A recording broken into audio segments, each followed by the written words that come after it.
Assalamualaikum warahmatullahi wabarakatuh dan salam sejahtera kepada Encik Akif Farhan bin Ahmad Basri serta rakan-rakan seperjuangan yang saya kasihi sekalian. Saya Nawazim binti Syamsuddin mewakili ahli kumpulan saya bagi membentangkan kajian eksperimen mengenai cognitive dissonance oleh Leon Festinger dan James Cosmic yang telah dilakukan. Kajian ini telah dilakukan di Stanford University pada 1957. Baiklah, kita terus pergi kepada apakah itu cognitive dissonance. Okay, konsep disonansi kognitif iaitu pencanggahan kognitif ini merujuk kepada perasaan tidak selesa individu akibat sikap, kepercayaan atau tingkah laku yang bertentangan, dan konflik tersebut mendorong individu untuk melakukan perubahan sama ada sikap, kepercayaan atau tingkah lakunya untuk meminimumkan atau menghilangkan perasaan yang tidak selesa tersebut dan mengembalikan keseimbangan dalam pemikiran. Baiklah, kita terus pergi kepada teori disonansi kognitif. Pada tahun 1965, Brown telah menyatakan bahawa disonansi kognitif ini adalah sebagai ketidakselesaan psikologi atau ketegangan yang mendorong usaha untuk mencapai konsonan. Dia ada dua kat sini, satu disonansi iaitu ketidakseimbangan dan juga konsonannya iaitu sesuatu yang seimbang. Baiklah, contoh dekat sini adalah contoh merokok ataupun perokok. Okay, disonan, merokok membahayakan kesihatan tetapi orang yang merokok tahu fakta tersebut tetapi mereka masih memilih untuk mempercayai bahawa merokok tidak membawa keburukan, malah memberi kepuasan. Contohnya, orang yang stres, dia akan merokok dan dia orang kata merokok ini menghilangkan stres mereka. Okay, begitu juga dengan konsonan, elemen keseimbangan. Merokok membahayakan kesihatan, oleh itu orang merokok berusaha untuk berhenti merokok tetapi masih merokok dengan alasan jika tidak merokok akan rasa tidak selesa. Okay, benda ini berlaku kepada perokok yang ingin berhenti merokok tetapi mereka tak boleh berhenti secara mendadak. Okay, itu antara fakta dan juga kepercayaan mereka. Bila kita terus pergi kepada faktor disonansi kognitif, faktornya adalah mengalami pengalaman lepas, norma budaya, pendapat umum dan juga ketidakkonsistenan logik. Begitu juga dengan implikasi teori disonansi kognitif terhadap membuat keputusan, pematuhan keterpaksaan, pendedahan kepada informasi dan juga sokongan sosial. Baiklah, kita teruskan dengan kajian eksperimen Cognitive Consequence of Forced Compliance yang telah dilakukan oleh Leon Festinger dan James Cosmic. Baiklah, kita tengok kat sini, antara latar belakang eksperimen adalah berdasarkan kajian pemerhatian terhadap satu kartus yang mempercayai bumi akan dimusnahkan oleh banjir. Melihat situasi itu, satu eksperimen telah dijalankan oleh Leon Festinger dan James Cosmic untuk mengkaji kecenderungan individu apabila disogok sesuatu yang bertentangan dengan kepercayaannya.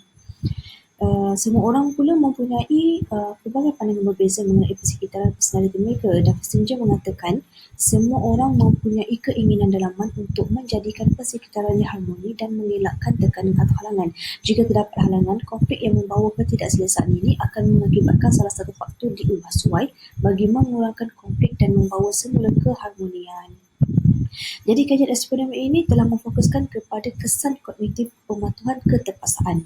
Baiklah, kita pergi kepada force compliance ini, pematuhan keterpaksaan. Pada tahun 1953, Kalman menyatakan bahawa apabila seseorang dipujuk dengan ganjaran atau hukuman, pendapatnya akan berubah. Lebih besar ganjaran, lebih tinggi kecenderungan perubahan pendapat.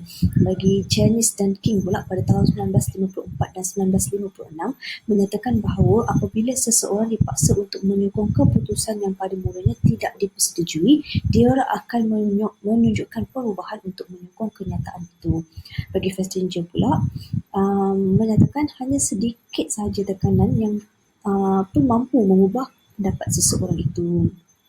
Jadi kat sini kita teruskan dengan persoalan kajian. Apa yang akan berlaku kepada pandangan peribadi seseorang itu jika dia dipaksa untuk berkata-kata atau melakukan sesuatu yang bercanggah dengan pandangannya? Dan objektif kajian ini pula untuk menguji definisi Festinger dalam keadaan makmal yang terkawal terhadap kondisi seseorang jika berhadapan dengan situasi yang bercanggah atau menekannya untuk melakukan perubahan pada pandangan asalnya. Jadi hipotesis kajian ini menyatakan semakin besar jumlah ganjaran yang diberi kepada subjek, semakin kecil kecenderungan perubahan pandangan subjek. Jadi subjek kajian ini telah dilakukan terhadap 71 orang pelajar lelaki yang mengambil kursus psikologi di Universiti Stanford itu sendiri. Bila kita tengok kat sini prosedur kajian, kita ada kontrol $1 dan juga $20. Untuk kontrol, penerangan tentang eksperimen telah diberi dan memerhati untuk memerhati hubungan antara jangkaan eksperimen dengan pengalaman sebenar tapi tanpa sebarang penjelasan lanjut.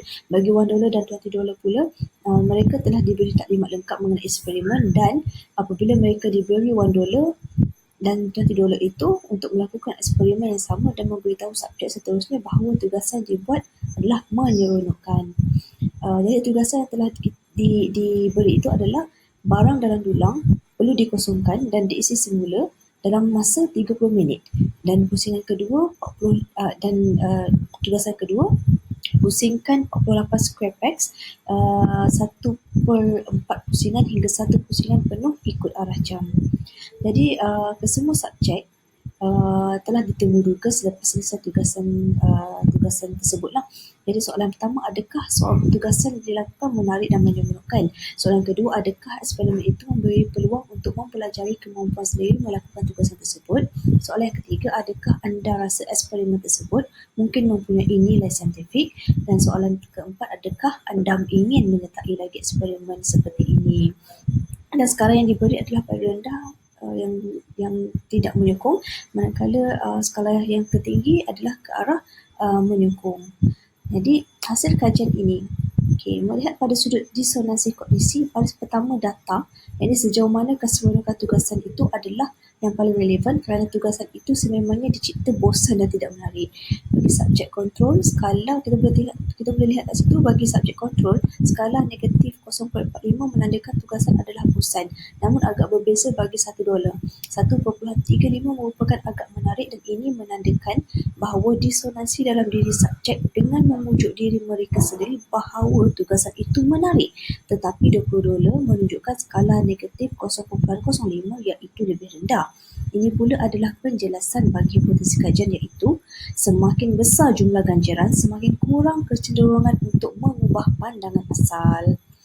Jadi kesimpulan dekat sini yang kita boleh berikan adalah jika seseorang itu terdorong untuk melakukan atau mengatakan sesuatu yang bertentangan dengan pandangan pribadinya, akan ada kecenderungan untuk mereka mengubah pandangannya sehingga mengaitkannya dengan apa yang telah mereka lakukan atau katakan.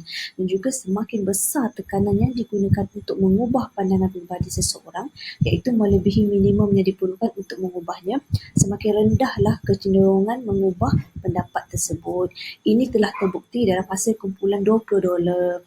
Skor didapati lebih rendah kerana mereka menggunakan sejumlah besar tekanan dibandingkan dengan $1 yang dapat dianggap sebagai tekanan minimum yang diperlukan untuk membuat perubahan pandangan.